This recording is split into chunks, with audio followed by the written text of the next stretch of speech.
Nouvelle vidéo, welcome again, plaisir de t'avoir avec moi. Si c'est pas la première vidéo que tu regardes, pense à t'abonner et à activer la petite cloche. Si c'est la première vidéo que tu regardes, ne t'abonne pas tout de suite, attends de prendre la valeur et si seulement ça te plaît, alors tu pourras le faire. Aujourd'hui, on voit comment devenir excellent, peu importe le domaine dans lequel tu souhaites entreprendre. Ça peut être dans le business, ça peut être dans le sport. Les conseils que je vais te donner là ont littéralement changé la façon dont je travaillais. Je perds pas plus de temps. Comme d'habitude, si tu connais un peu cette chaîne, on passe sur mon écran. C'est parti, let's go.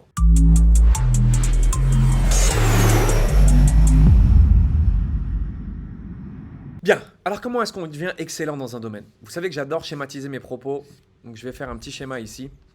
En abscisse, je vais mettre l'équation temps plus pratique. Et c'est le premier truc dont on doit parler rapidement. Je pense que tout le monde sait de quoi on va parler ici. C'est en devenant...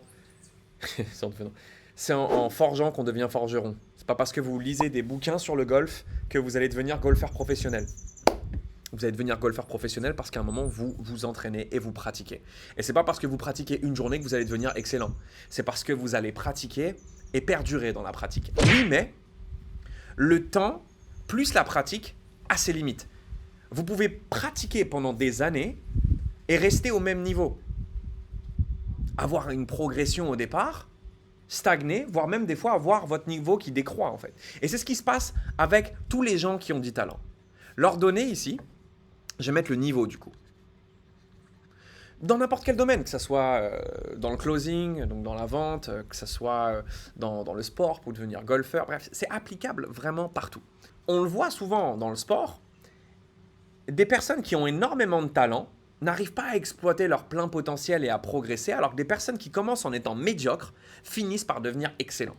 C'est pas parce que vous êtes médiocre dans un domaine que vous ne pouvez pas devenir excellent.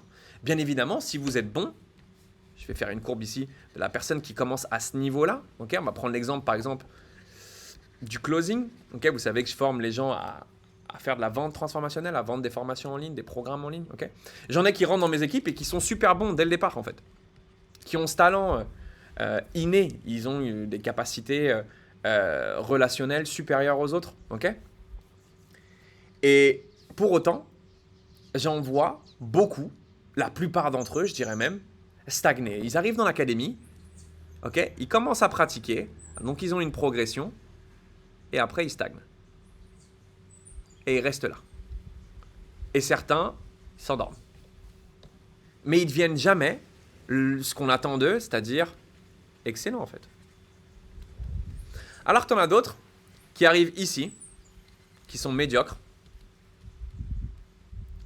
et qui ont une progression juste oufissime. Et la progression, c'est pas une ligne droite. Hein. La progression, en fait, c'est ça. Ils font ça. Ils commencent à pratiquer, ils stagnent, ils reproduisent le même schéma qu'une personne qui est bonne, mais derrière, ils font un truc que les gens bons avec du talent ne font pas. Quand ils stagnent, ils se remettent en question. Et ils se renouvellent.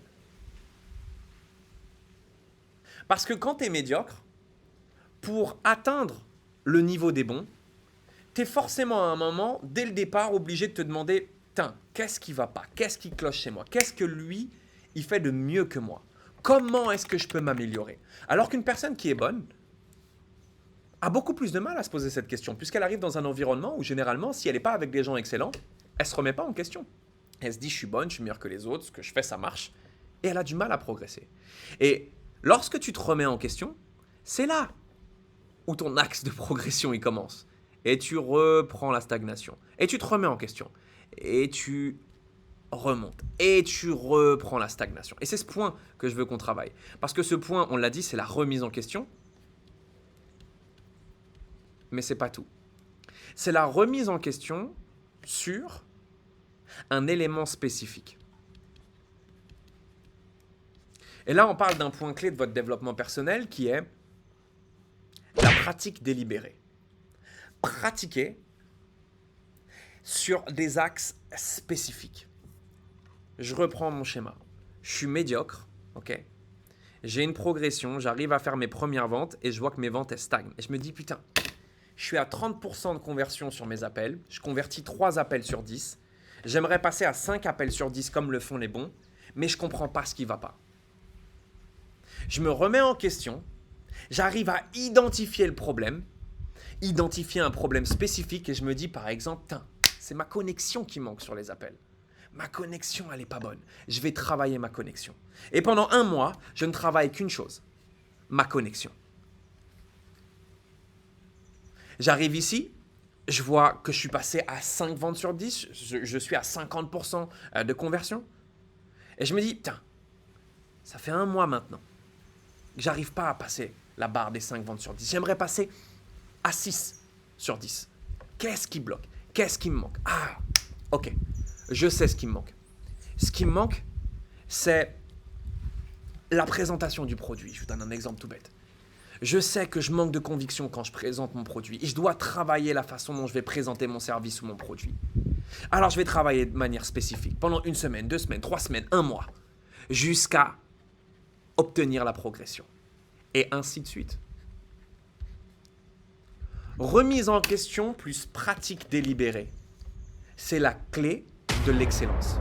C'est la clé de l'excellence. Et là, vous allez me dire, ouais, mais du coup, comment est-ce que j'identifie le problème spécifique? Et ça aussi, c'est un problème. Parce que devenir excellent, pouvoir atteindre un super niveau, c'est également être capable d'identifier sur quoi est-ce que je dois m'améliorer. Sur quoi est-ce que je bloque? Quelle est la prochaine marche? En fait, l'excellence, le succès, vous voyez, c'est un escalier. On dit souvent que le succès, c'est un escalier, mais c'est exactement ça. Mais comment on fait si on ne sait pas c'est quoi la prochaine marche à monter? Et pour ça, il n'y a pas 36 000 solutions. Vous savez ce que je vais vous dire. Vous avez besoin d'un coach.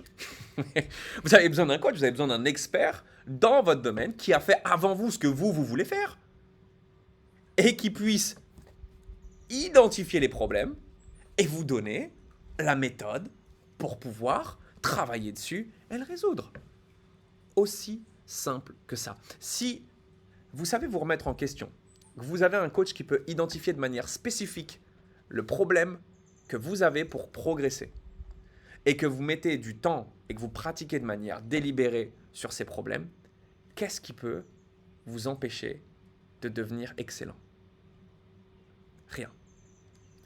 Les amis, j'espère que cette vidéo vous aura plu et que vous aurez pris de la valeur. Ça paraît bête et méchant comme schéma, mais est-ce que vous allez réellement mettre en place ce dont on vient de parler?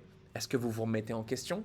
Ouais, la dernière fois que vous vous êtes remis en question pour progresser, est-ce que vous vous êtes tenu derrière à cette pratique délibérée? Est-ce que vous avez mis un point de focus? Vous avez mis du temps par-dessus et vous avez pratiqué? Si la réponse est non, vous savez ce qu'il vous reste à faire. C'est toujours la même chose. Si vous voulez savoir un peu plus ce qu'on propose, dans les liens de cette description, vous aurez pas mal de choses qui vous permettent de vous informer. Et vous avez également plein de contenus gratuits sur ma chaîne YouTube qui vous permettent de continuer de prendre de la valeur. Je ne sais pas si c'est français ce que j'ai dit, mais il est l'heure que je m'arrête. Je vous souhaite une excellente soirée ou journée, peu importe l'heure ou l'endroit où vous me regardez. La petite cloche si ça vous a plu et on s'abonne.